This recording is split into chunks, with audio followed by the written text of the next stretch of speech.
Well, it seems a little late to be doing this, but when has that ever stopped me? Average Picker here. How's it going, guys?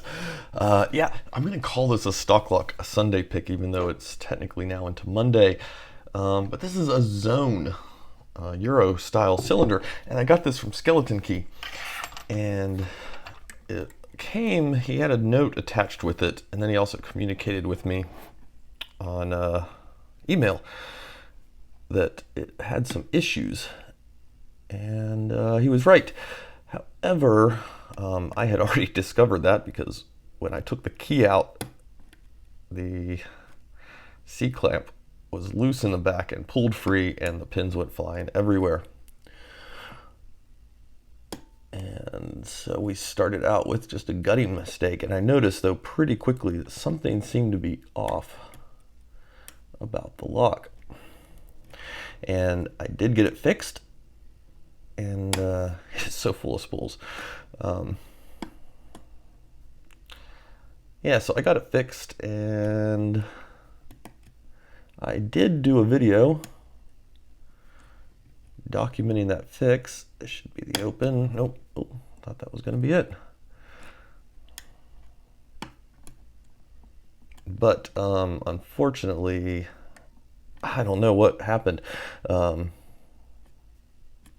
on, you got one pin left. Come on.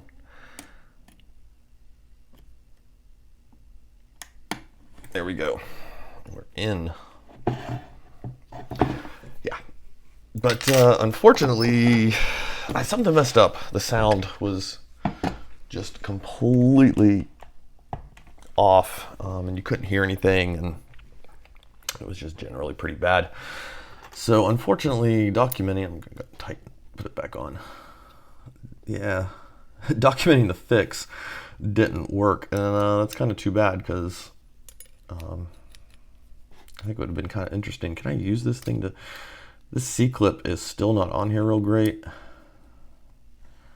I don't know if, yeah, this thing's really gonna be able to manage it very well.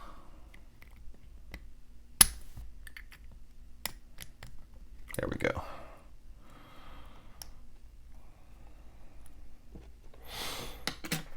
But what we can do is pick and gut it for a stock lock Sunday, and I can tell you what I did and what was going on with it. So basically, the key pin 1 was just too thick. And it was sticking, and it was so thick and sticking so much that even with the spring tension, it wouldn't go down. And so what this meant was when you put the key in or took it out, particularly as the key rides in, here's our key. Okay, line it up. Come on. Come on, Average Picker. You know how to put a key in the lock. That is the right key. Yeah, so anyway, you can see as it bumps up there, right?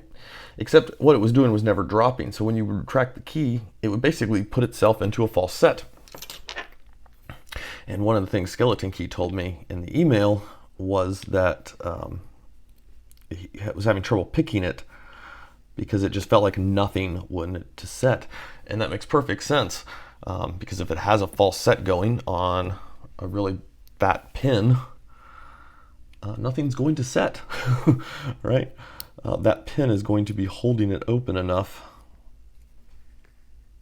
that you won't get anything going. And so what you had to kind of do was just luck out that maybe it was dropping back down. But I can tell you, I wish I could had the video was still decent.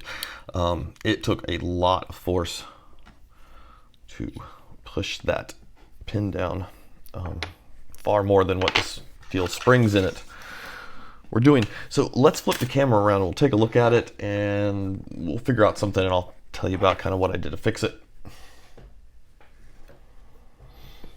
Okay, so pin wise, you can see we're quite busy with spools here. So basically got spools in, and I put these in this chambers. Like I said, when I initially took the key out, the whole core came out. And so these spilled everywhere. I'm not sure where they went. I put them in where I thought the spools would best work. So yeah, we've got spools in 2, 3, 4, and 5, and 6 is, or 1 is kind of this very slightly, I guess that's barreled, sort of. It's not really what I think of as a barrel pin, but it's got the bands on it. And this was our culprit though, right here. And this is actually after I put some work into it. So if we drop him in, let me see, make sure I got the right.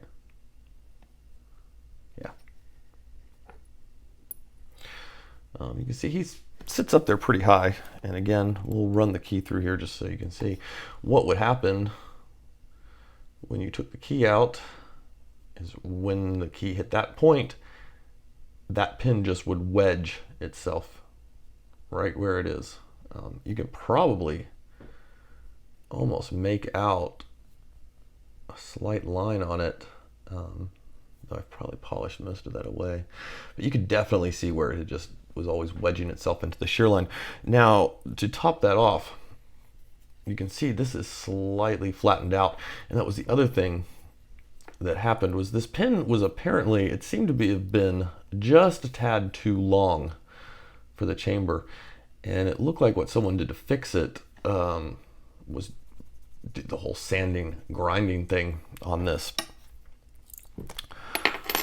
So this first chamber was a little bit flat spotted. You may be able to see a little tiny remnant, but it was a little bit flat spotted right through here.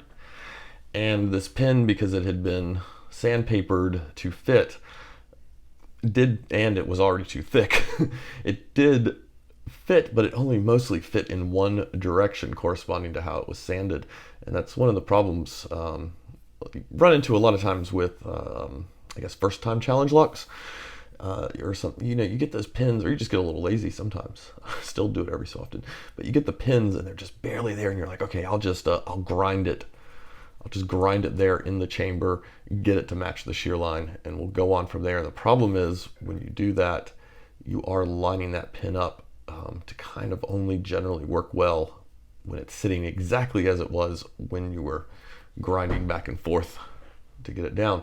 So yeah, we used the jewelry file and we just took a little bit off the chamber just to help finish rounding it out. I used a 600 grain. I used two 600 grains. I used a new 600 grain on the pin.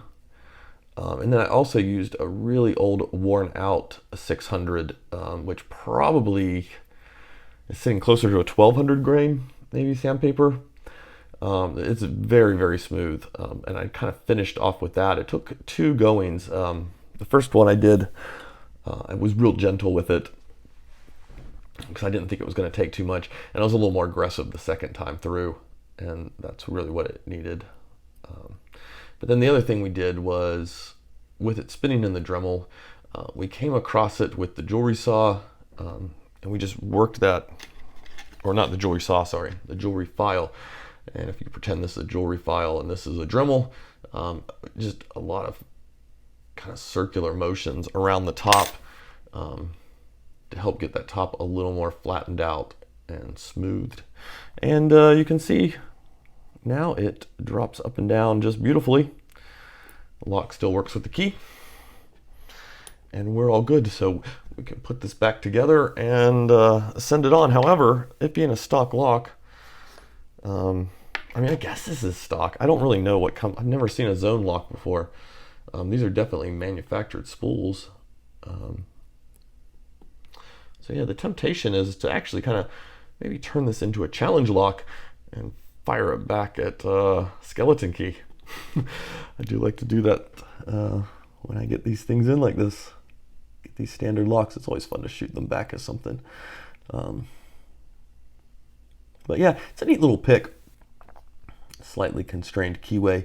And I can see it definitely would have been frustrating with it just stuck in that state of overset, because you wouldn't have been able to get anything to really set. So anyway, there we go, guys. That is that's a zone. And there's our bitting. And we've got a bunch of spools in that barrel guy. And got it working. So anyway, it is late at night.